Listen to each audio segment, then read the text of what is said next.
my channel, and today what we will be doing is we will be proving the Dirac's theorem. Okay, so what does Dirac's theorem say? That if all degree of all the vertices in a graph, degree of all the vertices of a graph is greater than equal to n by 2 for all the vertices v that belongs to the graph G, then you can conclude there has to be a Hamiltonian cycle present. There would be a Hamiltonian cycle present.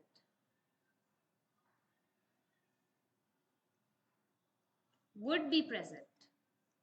That is for sure. So how do we prove it? We will be using two results that I showed you in the past two videos. If you haven't watched them, you can find them in iTab above. The first result says that if the degree of all the vertices of the graph is greater than equal to n by 2, then for sure it is connected. G is definitely connected. Okay. And the second proof and the second result that we showed in the last video was that there is a path. Okay, if there is a path, then definitely there has to be a structure like this where the starting node of the path is u. In between it is adjacent to some x, y, and then the ending vertex of the path u, e. Okay, then u will be adjacent to y, the ending vertex will be adjacent to x, and you can erase the middle vertex to get a cycle, the middle edge. I added two edges and so removed one edge, so that means you are getting a cycle for a path of length k.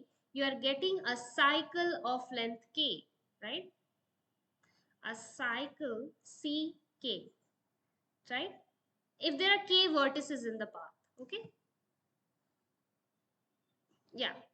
And if one more result was there, that if this k vertices of this path is less than the total number of vertices in the graph, then you will get at least, if you will, there will be a vertex outside this uh, in the graph outside this path, है ना?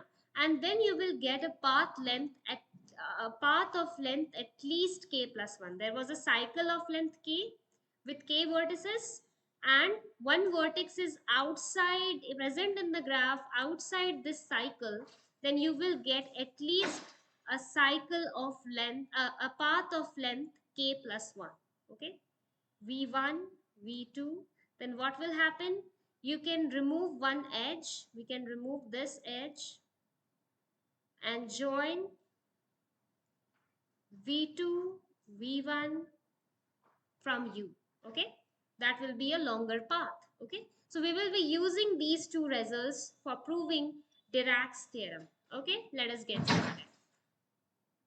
Okay, so let us take where k is less than n, let us take a path of longest length, path which is longest, okay, of a graph G.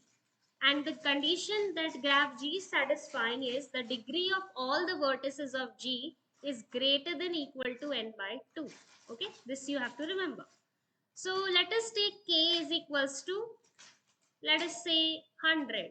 Okay, and let us take n as 100. Okay, let us take the total number of vertices in this graph is 100. Okay, let us take n as 100, and okay, so if there is a Hamiltonian path present, that means that Hamiltonian path, that should be the longest, and it will include all the vertices of the graph. That means all the 100 vertices will be part of this path, longest path. Let us take that the longest part that this G has is not Hamiltonian. Okay, that means it has less than 100 vertices. Let us take it has 80 vertices. Okay, let us take k as 80.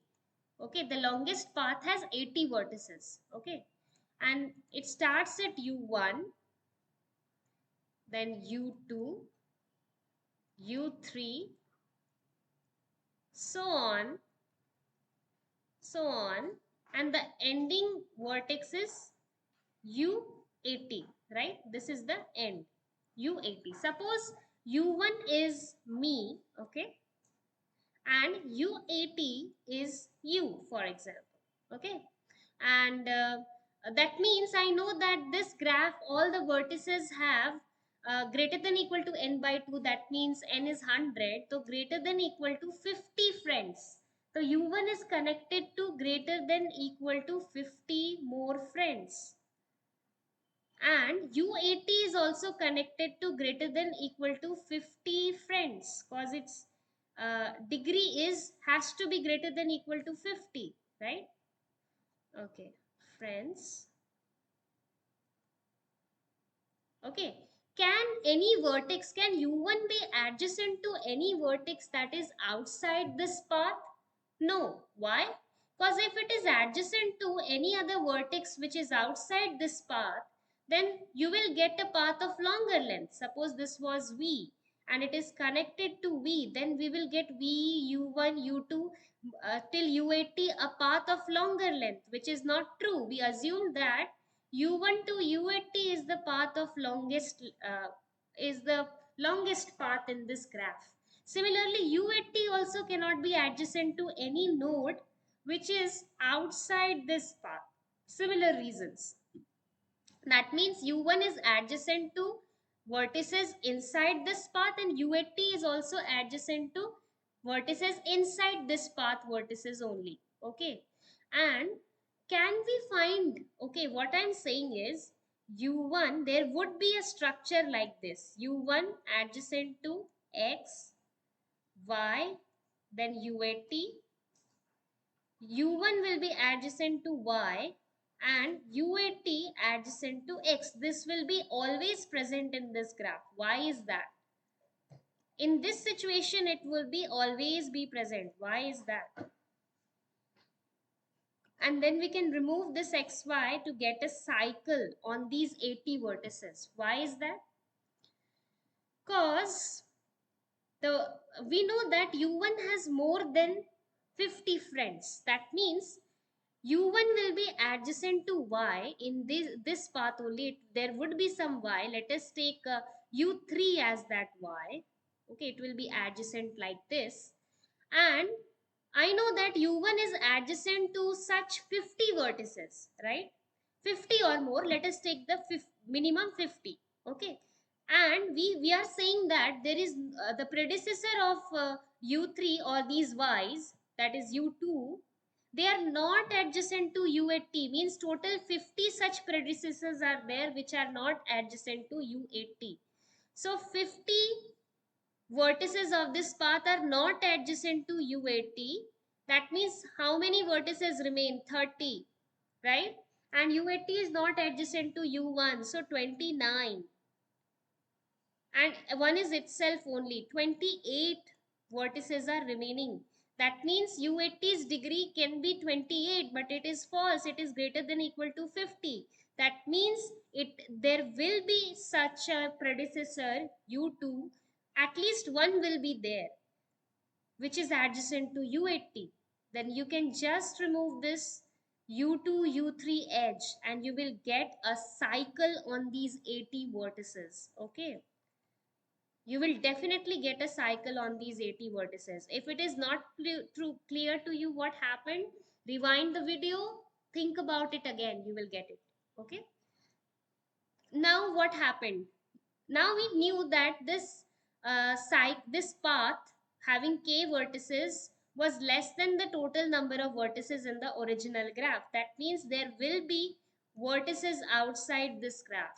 Let us call it V. Okay. Now, if I connect this V to the starting vertex U1, right? Starting vertex U1 and remove this U1, U2 edge, we are getting a path of longer length. Okay, so similarly, this process will keep on repeating till all the vertices of the graph are covered. So we got a path. We using the two results I proved in the last two videos. We showed that the contradiction that we assumed that u1 to u80 was the longest path, but there exists a longer path cause there was a cycle of length k where k was 80 over here, which is less than the total number of vertices in the graph, and we know that a cycle of length k, from that you can get a path of length k plus 1 if there are more vertices, right, outside this. There are more vertices outside this cycle, okay, present in the graph, and the graph is connected. So hence we proved that there will definitely exist a Hamiltonian cycle, or a cycle that covers all the vertices of this graph. Hope you like this video. Please share it with your friends, subscribe to my channel, and just be better than you were yesterday. Don't worry. Keep practicing and keep exploring discrete maths in your everyday life. Bye bye. Take care.